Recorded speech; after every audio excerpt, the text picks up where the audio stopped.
বোনের দেবরের ছেলের জন্মদিনের দাওয়াত খেতে চলে আসছি বোনের বাড়িতে। সেখানে কি খাচ্ছি, কই গেলাম, কার সাথে কথা বললাম সব থাকছে এই ভিডিওতে। প্রথম থেকে শেষ পর্যন্ত দেখেন। হ্যালো এভরিওয়ান, আসসালামু আলাইকুম। আশা করি সবাই ভালো আছেন। আল্লাহর রহমতে আমরা অনেক ভালো আছি। দেখতে পাচ্ছেন ভ্যানে করে এবং অর্ধেক রাস্তা হেঁটে চলে যাচ্ছি বোনের বাড়িতে। সেখানে যাবো আজকে দাওয়াত খেতে, জন্মদিনের দাওয়াত। মূলত আমার বোনের দেবরের ছেলে, 1 বছর বয়স, তার জন্মদিনের দাওয়াত দিয়েছে আমাদের ফ্যামিলি সবাইকে। ফ্যামিলির সবাই বলতে ওরা সবাই চলে গেছে আগে, আমি একটু কাজ ছিল তাই দেরিতে চলে যাচ্ছি।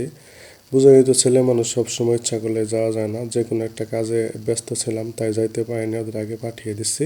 তারপরে আমি যাইতেছি শুধু খাওয়ার জন্য। বোনের বাড়িতে অনুষ্ঠান না গেলে কেমন দেখায়।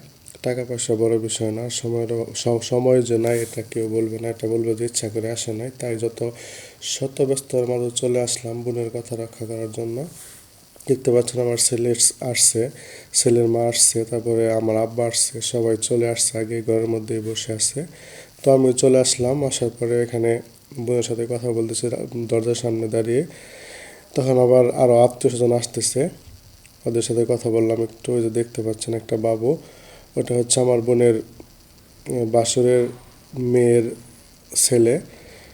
ওর সাথে একটু কথা বললাম, তারপরে আবার ভিতরে এসে বসলাম। ভিতরে আসার পরে আমার ছেলে, যে আমার বাগনা বোনের ছেলেকে কোলে নিচ্ছে, তারপরে রুমের ভিতরে বসে সবার সাথে কথা বলতেছি।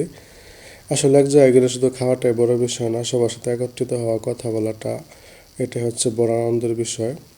এক ঘরে সবার সাথে কথাবার্তা বলা শেষ করে তারপরে বাইরে চলে গেলাম, দেখি বাইরের পরিবেশটা কেমন। ভিতরে এসে বসে আছি, তারপরে দেখলাম যে সামনে প্যান্ডেল করছে এখানে খাওয়া দাওয়া করার জন্য। সেখানে একটু ক্যামেরা ধরলাম, দেখলাম আপনাদের একটু দেখাই, আমার দর্শকদের একটু দেখাই। তো এখানে আমার বোন জামাই কাজ করতেছে, আর কিছু পোলাপান চেয়ারের মধ্যে বসে আছে। তারপরে ওদিক থেকে চলে আসলাম যে বাবুর জন্মদিন সেই ঘরে একটু বসলাম, এদিক ওদিক দেখলাম। তারপরে সে বাবুর আম্মুর সাথে একটু কথা বললাম, ওখান থেকে কথা বলে বের হয়ে তারপরে আবার বাইরের দিকে চলে গেলাম।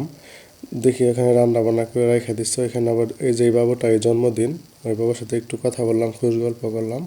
ওখানে আবার পাশেই সবাই লেবু সালাদ শশা কাটতেছে, ওই রান্না বান্না করে রাখছে তার পাশেই, তাদের সাথে একটু কথা বললাম। সবাই আমাদের আত্মীয়, একদম কাছের লোক। দেখতে পাচ্ছেন এই যে ওটা হচ্ছে আমার এক আপা লাগে, তাও বসে আছে, সবাই এখানে বসে আছে রোদ্রের মধ্যে, আর একটু হালকা হালকা শীত, সবাই বসে আছে। তারপরে এখন আমি আবার পরে বোন বলতে, তাহলে চলো তোমাকে খাবার দেই। পরে খাবার জন্য আমি ঘরে চলে যাচ্ছি, এখন খেয়ে তারপরে চলে যাবো, আমার সময় বেশি নাই।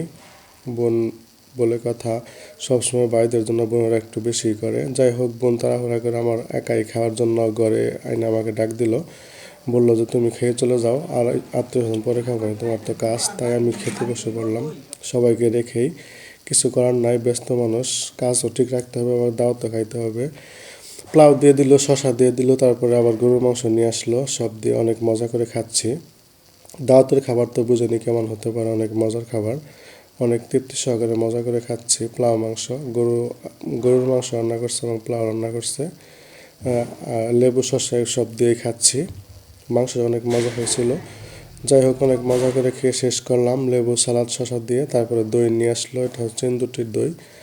দইটা অনেক ভালো ছিল। দই অনেক মজা করে খাওয়ার পরে তারপরে উঠে চলে যাব এখন। তারপরে ভাবলাম তাহলে একটু যেখানে খাইতেছে সবাই, এখানে একটু ক্যামেরা ধরে কয়েকটা ছবি ওঠে, তো এখানে যে কয়েকটা ছবি টবি উঠালাম। তারপরে এখান থেকে বিদায় নিয়ে চলে আসলাম।